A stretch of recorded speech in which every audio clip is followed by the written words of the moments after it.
Buka puasa jajaran Panglima TNI Polri dengan pemerintah Provinsi Bali digelar di atas geladak kapal KRI Ahmad Yani 351 yang bersandar di Pelabuhan Timur Benoa.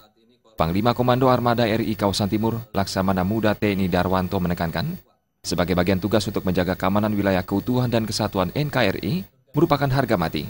Melalui buka puasa bersama antar umat beragama ini diharapkan dapat terbina kerukunan umat beragama sehingga keamanan daerah Bali tetap terjaga. Sebagai destinasi pariwisata dunia, keamanan Bali perlu dijaga dengan dukungan semua pihak.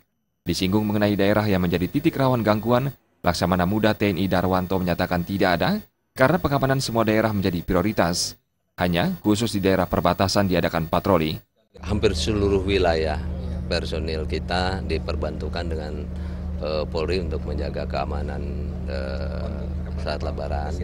Kemudian KRI yang kita gerakan juga tentunya ada prajurit-prajurit kita yang kita siagakan di situ. Sudah kita adakan untuk unsur gelar operasi ya, Pak, ya.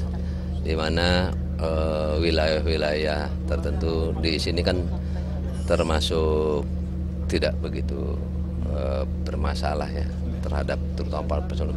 Yang paling bermasalah adalah di wilayah-wilayah perbatasan ya.